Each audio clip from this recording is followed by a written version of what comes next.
हूं अंजलि और आप देख रहे हैं मीडिया पॉइंट। तो आइए शुरुआत करते हैं आज की प्रमुख खबर से। हरदोई में प्रदेश के सहकारिता मंत्री जेपीएस राठौर का अखिलेश पर हमला, कहा सपा का नाम ट्विटर वादी पार्टी रख देना चाहिए। उत्तर प्रदेश के हरदोई जिले में आज नगर पालिका अध्यक्ष और सभासदों के शपथ ग्रहण समारोह में पहुंचे प्रदेश सरकार के सहकारिता राज्य मंत्री जेपीएस राठौर ने अखिलेश यादव के सेंगोल और जनसंपर्क अभियान के लिए बाहर से नेताओं को बुलाने के ट्वीट पर पलटवार करते हुए कहा कि समाजवादी पार्टी का नाम ट्विटरवादी पार्टी रख देना चाहिए। उन्होंने कहा कि सपा राष्ट्रीय दल का तमगा लिए घूम रही है, लेकिन उनके पास किसी दूसरी प्रदेश के कुछ नहीं है।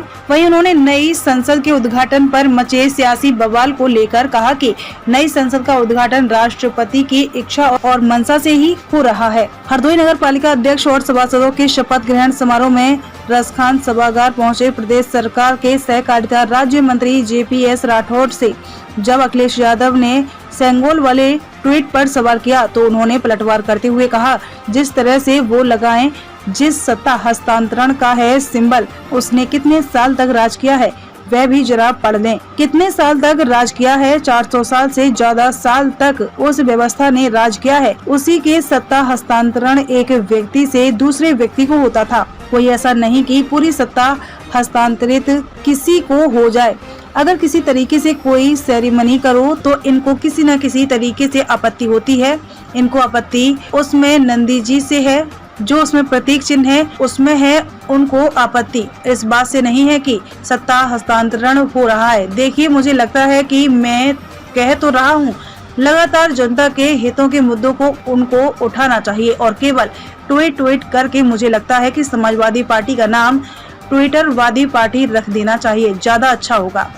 नगर पालिका अध्यक्ष और सभासदों के शपथ ग्रहण समारोह में रसखान सभागार पहुंचे प्रदेश सरकार के सहकारिता राज्य मंत्री जेपीएस राठौर से जब अखिलेश यादव ने बीजेपी के महाजन संपर्क अभियान ट्विटर पर सवाल किया तो उन्होंने कहा कि उत्तर प्रदेश में बीजेपी महाजन संपर्क अभियान चला रही है। अखिलेश यादव का कहना है कि अगर उत्तर प्रदेश में सांसद विधायकों ने काम किया होता तो बाहर से मंत्री वगैरह नहीं बुलाने पड़ते। जनसंपर्क के लिए जो भाजपा का कार्यकर्ता है वह हताश और निराश है। देखिए, बाहर से मंत्री बुलाने की जहां तक बात है, यह भारतीय जनता पार्टी का अपना काम करने का तरीका है। एक मंत्री के रूप में मेरी भी ड्यूटी गुजरात के रूप में लगी हुई थी। मैं गुजरात के रूप में जा रहा हूं। दूसरे प्रदेश के नेता यहां आ रहे हैं, तो जिस तरीके से रोज रोज एक ही सब्जी दाल पसंद नहीं आती है, तो उसी तरीके से वही चेहरे रोज रोज जाएं, वही बातें कहें तो लोग अलग अलग समय पर जाते हैं।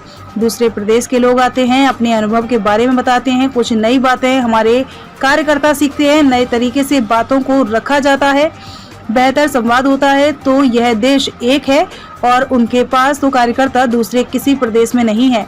राष्ट्रीय दल का तमगा लिए घूम रहे हैं, लेकिन उनके पास किसी प्रदेश में कुछ है नहीं तो क्या बुलाएंगे, तो यही कटाक्ष कर रहे हैं। हरदोई से अंशु धवन की रिपोर्ट। अब वो जिस तरीके से वो लगाएं, जिस सत्ता हस्तांतरण का है सिंबल, उसने कितने साल तक राज किया है वो भी जरा पढ़ ले। कितने साल तक राज किया है? 400 से ज़्यादा साल तक उस व्यवस्था ने राज किया। उसी से सत्ता हस्तांतरण एक व्यक्ति से दूसरे व्यक्ति को होता था। कोई ऐसा नहीं कि पूरी सत्ता हस्तांतरित किसी को हो जाए। और अगर किसी तरीके से कोई सेरेमनी करो, इनको किसी न किसी तरीके से आपत्ति होती है। उनको आपत्ति उसमें नंदी जी से है, उसमें आपत्ति जो प्रतीक चिन्ह उसमें है उनसे है। उनको आपत्ति इस बात से नहीं कि सत्ता हस्तांतरण हो रहा है। अच्छा, एक सवाल और है, ट्वीट किया उसको लेकर के क्या कहें? जी, क्या किया है? यादव इसी को लेकर के ट्वीट कर रहा है। देखिए, मुझे क्यों लगता है कि मैं कह तो रहा हूँ लगातार, जनता के हितों के मुद्दों को उनको उठाना चाहिए और केवल ट्वीट करके मुझे लगता है कि समाजवादी पार्टी का नाम ट्विटरवादी पार्टी रख देना चाहिए तो ज्यादा अच्छा होगा।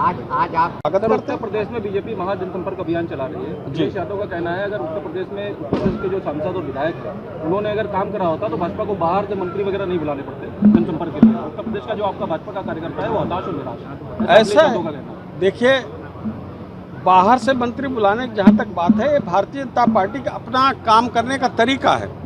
एक मंत्री के रूप में मेरी भी ड्यूटी गुजरात में लगी हुई है, तो मैं गुजरात में जा रहा हूँ। दूसरे प्रदेशों के नेता यहाँ आ रहे हैं। तो जिस तरीके से रोज रोज एक ही सब्जी दाल पसंद नहीं आती है, तो उसी तरीके से वही चेहरे रोज रोज जाएं, वही बातें कहें, तो लोग अलग अलग समय पर जाते हैं, दूसरे प्रदेश के लोग आते हैं, अपने अनुभव के बारे में बताते हैं, कुछ नई बातें हमारे कार्यकर्ता सीखते हैं, नई तरीके से बातों को रखा जाता है, बेहतर संवाद होता है।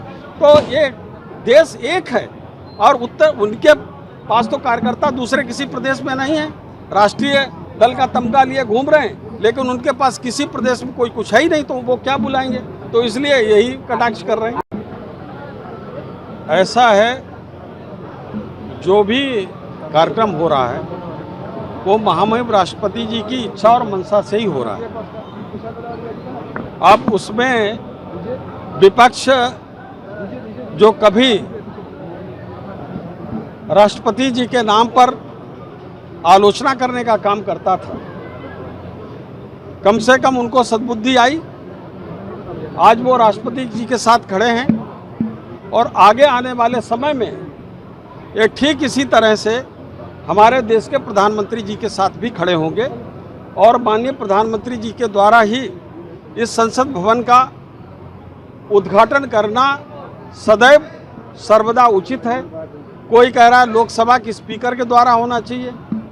अगर लोकसभा के स्पीकर के द्वारा हो तो राज्यसभा का जो अध्यक्ष है, उपराष्ट्रपति हैं, तो उनके द्वारा क्यों नहीं हो?